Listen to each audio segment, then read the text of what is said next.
From Dunkleosteus to Nanotyrannus to insights into the evolution of our very own genus, 2025 has been a spectacular year for skull science publications.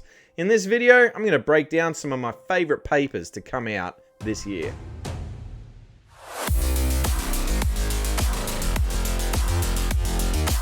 Dr. Rex here, welcome to the Skullywag Lab, where I break down the bare bones basics of skull science. 2025 has been a pretty good year for papers on skull anatomy, function and evolution.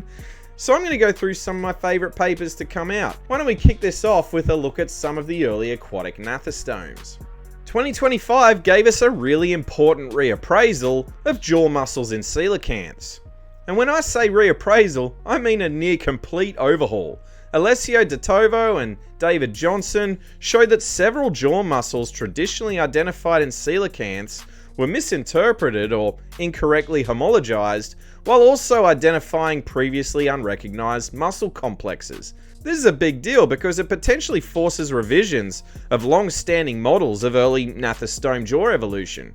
Coelacanths sit at a deep branch of the vertebrate tree, having diverged from other lobe-finned fishes and the lineage leading to tetrapods more than 400 million years ago. Using detailed anatomical work and revised homology criteria, the authors also discuss the implications of their results for lobe-finned fishes, sharks, acanthodians, placoderms, and ray-finned fishes. I'm really interested to see how these revisions are taken into account in future reconstructions of early vertebrate feeding systems. Later in the year, we saw a fantastic update to the jaw anatomy and biomechanics in the iconic placoderm Dunkleosteus. This paper, led by Russell Engelman and co-authors, nicely presents some solid logic behind specific proposed muscle features. This includes a median raphe of the main adductor muscle, which is a seam where the muscle fibers meet, similar to other raphe-based adductor arrangements seen in other gnathostomes, like sharks for example. And we also have a nice explanation of how the preorbitalis muscle, which runs up the front of the upper jaw, was best positioned to commence jaw closure at the widest gapes. There's a large section of this paper that argues against suction feeding in Dunkleosteus, among other really cool points. A really nice thorough piece of work here. 2025 also gave us some nice insights into the evolution of skulls in crocodiliforms and other suchians.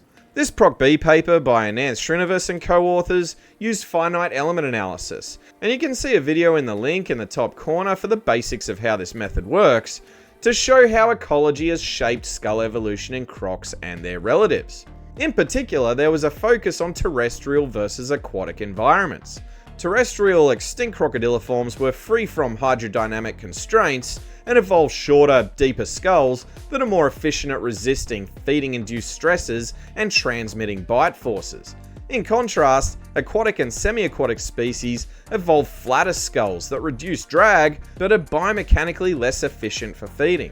Nicely complementing these results is a paper on quadrate orientation in suchians by Caleb Sellers and co-authors. They showed that the orientation of the quadrate is tightly aligned with the dominant joint reaction forces experienced during biting, particularly for the hardest of bites. This demonstrates how skull evolution can be closely linked to accommodating not just forces through stress, but also the direction of reaction forces at the jaw joint. This kind of point actually came up repeatedly through 2025, including in some of the primate studies that I'll mention later. On to dinosaurs. As most of you know, Nanotyrannus now appears to be robustly supported as a distinct species. Two actually. The existence of this species has been the topic of heated debate for decades, with some claiming it to be a juvenile T-Rex. But I think doubters of this diminutive tyrannosaurid being a separate species have been silenced now for probably quite some time. Because firstly, this was independently confirmed by two papers in the same year, one in Science by Griffin et al. And one in Nature by Zano and Napoli. Secondly, because of the simplicity of the logic behind the conclusions, which involve pretty well understood differences in bone development between juveniles and adults. These differences are demonstrated across multiple animals including birds and crocs and other dinos, alongside confirmation that Nanotyrannus specimens have clear signs of adult stage development through these cortical growth marks, or CGMs, among other indicators. These were nicely demonstrated in the ceratobranchial bone, which is part of their hyoid region. Alright, let's move on to synapsids. Now, I really like this paper. The authors also use finite element analysis, not to measure biting mechanics as usual, but instead to model how sound is transmitted through the jaw and middle ear. Thrinaxodon was an early mammal-like cynodont with a mandibular middle ear, represented by a transitional condition between the single bone ear of early synapsids and the three-bone middle ear of modern mammals. Through some real genius FEA modelling, the authors reconstructed a soft tissue tympanic membrane associated with the postdentary bones and showed that this membrane was already capable of efficiently transmitting airborne sound to the inner ear. Importantly, bone conduction through the jaw alone was far less effective, suggesting that Thrinaxodon relied primarily on the mammal-like tympanic hearing mechanism much earlier than previously thought. Just super cool stuff. The models made for this study are pretty advanced, involving multiple articulated bones. Most FEA studies use single or fused bones, which is why researchers love doing FEA on mammals with their solid skulls made up of fused bones. I haven't had a chance to meet the lead author, Alec Wilkin, yet, but he's done a few high-impact papers now that include modelling multiple bones together with what appears to be a system of beams with ligamentous properties. I'd love to pick his brain about the process. Next, we have a paper looking at the potential effects of rapid diet change in marsupial gliders by Megan Powley and Katerina Mikak. In a previous video, I discussed how the ancestors of marsupial lions were likely small, tree-dwelling browsers, and the case of the Crefts glider is especially interesting by comparison. This species was introduced to Tasmania in the 1830s and has since become a significant predator of nesting birds, their eggs, and their juveniles in tree hollows. Using geometric morphometrics, the authors compared skull shapes between Tasmanian gliders and mainland Victorian populations. They identified shifts in skull and jaw shape that have previously been linked to more carnivorous diets, including shifts of the frontal bones and expansion of the premolar region of the jaw. While the authors do note that these changes could reflect multiple ecological pressures, the parallels with carnivorous marsupials are pretty striking. Terrible news for the birds to be sure, but totally interesting results for skull nerds. 2025 also saw a fantastic special issue of the Anatomical Record, focused largely on saber-tooths. There's a lot that could be unpacked here, from comparisons of species mechanics to trends in canine elongation across groups, but a standout for me is this paper by Talia Pollock and Philip Anderson. It takes a close look at the diversity of canine morphology across saber-toothed and conical-toothed predators.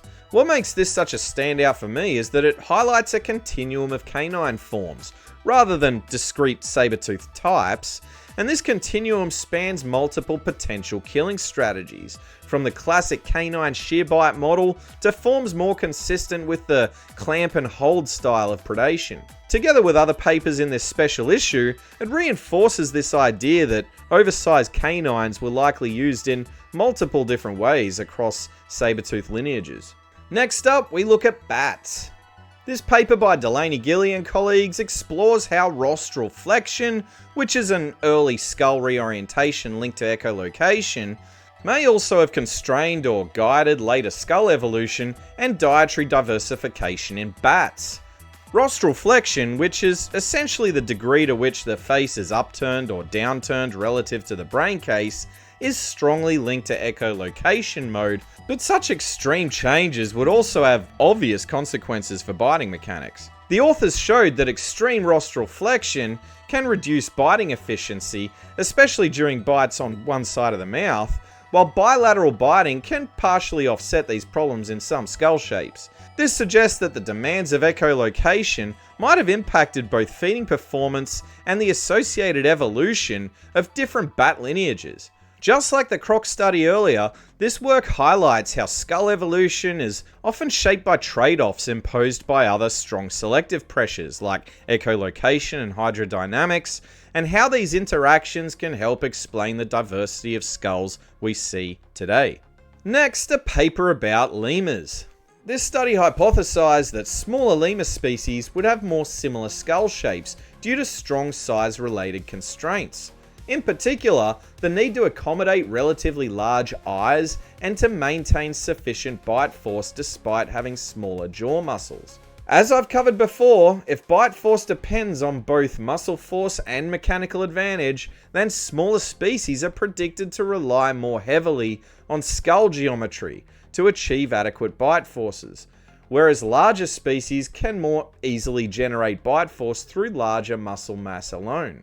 This idea is supported in this paper by a clear relationship between size and cranial similarity. As skull size increases, so does shape diversity. In other words, the larger the two crania are being compared, the more different they tend to be. Importantly, there's still plenty of variation around this pattern, showing that even under strong size-related constraints, smaller species retain some flexibility to adapt specific regions of the skull to different ecological demands. Great stuff. Let's finish up this 2025 review with something closer to home: humans and our close relatives. I absolutely love this paper by Hyungwoo Jung and co-authors, which dovetails nicely with the Suchian quadrate paper I mentioned earlier. It examines how the constrained lever model of feeding biomechanics, and specifically the forces acting within the triangle of support, actively shapes the evolution of the mandible. You can see the link to the previous video on how this constrained lever model works. Rather than treating the triangle of support of the constrained lever model as a simple constraint, the authors show that the bite contact points and jaw joint mechanics strongly guide the evolution of mandible shape. Using humans and chimps as a test case, they demonstrated that mandibles tend to evolve towards configurations that maintain mechanical function during biting. While their analyses do focus on hominins, the implication is that similar principles may also apply to other animals that rely on biting to acquire and process food. Really cool stuff. Finally, those of you who viewed the previous video on bettongs will remember Justin Lediger from East Tennessee State University. Well, Justin and his team of co-authors published this nice paper in 2025 using finite element analysis on Homo habilis, several Australopithecus species, Paranthropus, and several modern humans. Essentially, models were run to test biting at the molars and to see how well balanced the jaw joints were. Tensile or pulling forces found at the jaw joint in their simulations indicated that the jaw joint was being pulled apart under certain conditions. This is again related to the constrained lever model. A higher instance of tensile forces suggests that a jaw is less well suited to harder biting at the molars, because this indicates a potential risk of dislocation during biting. Because Homo habilis was more similar to modern humans than to most of the Australopiths in regard to the occurrence of tensile forces at the jaw joint, they suggested that the species was not really optimized for generating high molar bite forces. This could mean that softer molar biting, probably from dietary switching to more pliable or higher quality foods, possibly assisted by food processing or tool use, was likely an early occurrence and a possible driver of skull evolution in our genus. Interestingly, facial strain patterns, or how much bone bends in the skull of Homo habilis, still overlaps a lot with Australopiths, suggesting that the shift was more about bite force constraints than overall skull weakness. So those are some of my favourite contributions from an eventful 2025. Sadly, I haven't had a lot of opportunity to publish content in the last few months due to other commitments, and for that I really apologise to the channel's most avid followers. But rest assured, I do still have an enormous list of videos that I really want to put together when I get a chance. So until then, I hope you all have a fantastic 2026, and I'll catch you in the next video.